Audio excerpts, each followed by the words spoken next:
ಅನಿಲ್ ಕುಮಾರ್ ಅವರು ಹೇಳ್ತಾರೆ.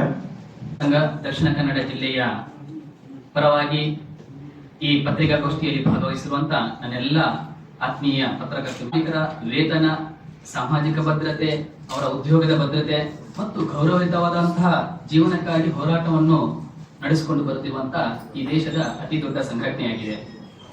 ಇದೇ ಹಿನ್ನೆಲೆಯಲ್ಲಿ ದೇಶದ ಕಾರ್ಮಿಕರ ದೀರ್ಘಕಾಲದಂತಹ 11 ಪ್ರಮುಖ ಬೇಡಿಕೆಗಳ ಈಡೇರಿಕೆಗಾಗಿ ಈ ದೇಶದಲ್ಲಿ ಭಾರತೀಯ ಮಜ್ದೂರ್ ಸಂಘ ಹೋರಾಟದ ರೂಪುರೇಷೆಯನ್ನು ನಡೆಸುತ್ತಿದೆ.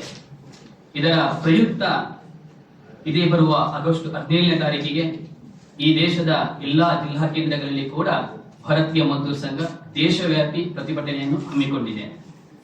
ಆದರೆ ಭಾರತೀಯ ಮಜ್ದೂರ್ ಸಂಘ ದಕ್ಷಿಣ ಕನ್ನಡ ಜಿಲ್ಲೆಯಲ್ಲಿ ಈ ಜಿಲ್ಲೆಯ ಕೆಲವು ಧಾರ್ಮಿಕ ವಿಧಿವಿಧಾನಗಳಲ್ಲಿ ಭಾಗವಹಿಸುವ ಕಾರ್ಮಿಕರು ಅತಿ ಹೆಚ್ಚು ಸಂಖ್ಯೆಯಲ್ಲಿದ್ದ ಕಾರಣ, ಅಂದ್ರೆ 17ನೇ ತಾರೀಕಿಗೆ ನಮ್ಮ ಜಿಲ್ಲೆಯಲ್ಲಿ ನಗರ ಪಂಚಮಿ ಇದೆ. ಹಾಗಾಗಿ ನಾವು ಕೇಂದ್ರದ ಸೂಚನೆ ಹಾಗೂ ರಾಜ್ಯದ ಅನುಮತಿಯ ಮೇರೆಗೆ ದೇಶವ್ಯಾಪಿ 17ನೇ ತಾರೀಕು ನಡೆಯುವಂತಹ ಪ್ರತಿಭಟನೆಯನ್ನು ಒಂದು ದಿನ ಮುಂದೂಡಿ 18ನೇ ತಾರೀಕಿಗೆ ನಮ್ಮ ಜಿಲ್ಲೆಯಲ್ಲಿ ಈ ಪ್ರತಿಭಟನೆಯನ್ನು ಹಮ್ಮಿಕೊಂಡಿದ್ದೇವೆ. ಮಹಿಳಾ ಕಾರ್ಮಿಕರು, ಬೀಡಿ ಮತ್ತು ಕಟ್ಟಡ ಕಾರ್ಮಿಕರು, ಕೃಷಿ, ತೋಟಗಾರಿಕೆ ಮತ್ತು ರಬ್ಬರ್ ಕಾರ್ಮಿಕರು, ಕೈಗಾರಿಕಾ ವಲಯದಲ್ಲಿರುವಂತಹ NNPT ಆಗಿರ್ಬೋದು, MLPL ಆಗಿರ್ಬೋದು, ಕುದುರೆಮುಖ ಆಗಿರ್ಬೋದು, ಈ ರೀತಿಯ ಕಾರ್ಮಿಕರು, KSRTC ಹಾಗೂ ಸಂಘಟಿತ ವಲಯದ ಕಾರ್ಮಿಕರಾಗಿರ್ಬೋದು, ಬ್ಯಾಂಕಿಂಗ್ ಕ್ಷೇತ್ರದಲ್ಲಿ ದುಡಿತಿರುವಂತಹ ನೌಕರರಾಗಿರ್ಬೋದು, PF ESI ವ್ಯಾಪ್ತಿಯಲ್ಲಿ ಹೊಂದಿರುವಂತಹ ನೌಕರರಾಗಿರ್ಬೋದು, ಆಟೋ ರಿಕ್ಷಾ ಚಾಲಕ ಮಾಲಕರಾಗಿರ್ಬೋದು, ಕ್ಯಾಬ್ ಚಾಲಕರಾಗಿರ್ಬೋದು, ಅದೇ ರೀತಿ ಖಾಸಗಿ ದೈನಂದಿನ ವೇತನದ ಕಾರ್ಮಿಕರು, ಗೋದಾಮು ಮತ್ತು ಲೋಡಿಂಗ್ ಅನ್ಲೋಡಿಂಗ್ ಮಾಡುವಂತಹ ಕಾರ್ಮಿಕರಾಗಿರ್ಬೋದು, ಗುತ್ತಿಗೆ ಹಾಗೂ ಹೊರಗುತ್ತಿಗೆ ಕಾರ್ಮಿಕರಾಗಿರ್ಬೋದು, ನಮ್ಮ ಜಿಲ್ಲೆಯಲ್ಲಿರುವಂತಹ ಗಿಗ್ ಹಾಗೂ ಹೊಸ ವಲಯದ ಕಾರ್ಮಿಕರು, ಎಲ್ಲ ವಲಯದ ಕಾರ್ಮಿಕರ ಹಕ್ಕುಗಳಿಗೆ ಸಂಬಂಧಿಸಿದಂತೆ 11 ರಾಷ್ಟ್ರೀಯ ಬೇಡಿಕೆಗಳಿಗಾಗಿ ನಾವು ಒಗ್ಗಟ್ಟಾಗಿ ಈ ಜಿಲ್ಲೆಯ, ಈ ದೇಶದ ಕಾರ್ಮಿಕರ ಪರವಾಗಿ ಹೋರಾಟವನ್ನು ಮಾಡ್ತಾ ಇದ್ದೇವೆ. EPF ಇರ್ಬೋದು, EPS 95 ಪಿಂಚಣಿ ಇರ್ಬೋದು, ಬೋನಸ್ ಇರ್ಬೋದು, ಯೋಜನಾ ಕಾರ್ಮಿಕರ ಗೌರವಧನ ಇರ್ಬೋದು, ಸಮಾನ ಕೆಲಸಕ್ಕೆ ಸಮಾನ ವೇತನದ ವಿಷಯ ಇರ್ಬೋದು, ಹೊಸದಾಗಿ ಕಾನೂನು ಬಂದಿರುವಂತಹ ಲೇಬರ್ ಕೋಡ್ ನ ಒಂದಷ್ಟು ತಿದ್ದುಪಡಿಗಳಾಗಿರ್ಬೋದು, ಬ್ಯಾಂಕಿಂಗ್ ಕ್ಷೇತ್ರದಲ್ಲಿ ದುಡಿತಿರುವಂತಹ ನೌಕರರ 5 ದಿನದ ಕೆಲಸದ ವಿಷಯ ಆಗಿರ್ಬೋದು, ಗ್ರಾಚ್ಯುಟಿ ಆಗಿರ್ಬೋದು, ಮತ್ತು ರಾಷ್ಟ್ರೀಯ ಕನಿಷ್ಠ ವೇತನವನ್ನು 30,000ಕ್ಕೆ ಏರಿಸಬೇಕೆಂಬುದು ಎಲ್ಲವುಗಳು ಈ ಪ್ರಮುಖ ರಾಷ್ಟ್ರೀಯ ಬೇಡಿಕೆಗಳಾಗಿವೆ. ಬಂದಿವೆ ಸಂಬಂಧಪಟ್ಟಂತಹ ಈ ಬೇಡಿಕೆಗಳಾಗಿರುವಂತದ್ದು. ಈ ಭಾಗದ ಒಂದಷ್ಟು ಸಮಸ್ಯೆಗಳಿದೆ.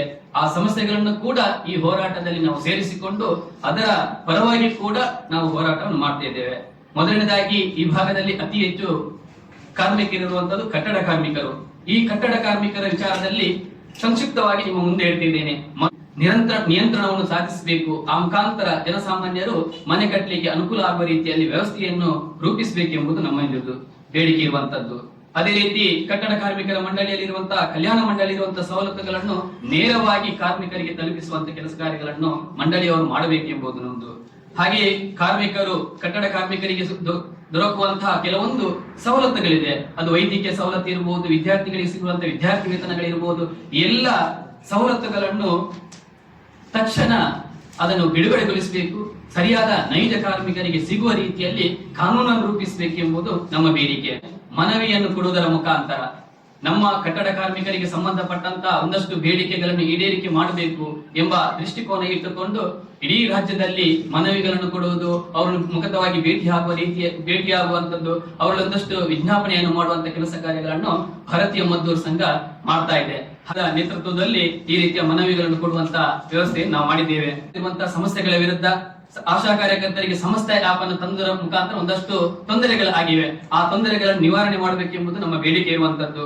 ಅದೇ ರೀತಿ ನಮ್ಮ ಜಿಲ್ಲೆಯಲ್ಲಿ ಅತಿ ಹೆಚ್ಚು ಇರುವಂತಹ ಆಟೋ ರಿಕ್ಷಾದವರು, ಅವರಿಗೆ ಸರಿಯಾದ ದರವನ್ನು ನಿಗದಿ ಮಾಡಬೇಕು. ಒಂದಷ್ಟು ಅವರಿಗೆ ವಿಮೆ, ಅಪಘಾತದ ಪರಿಹಾರ, ಒಂದಷ್ಟು ಸವಲತ್ತುಗಳನ್ನು ದೊರಕಿಸಿಕೊಡಬೇಕೆಂಬುದು ನಮ್ಮ ಬೇಡಿಕೆಯಾಗಿದೆ.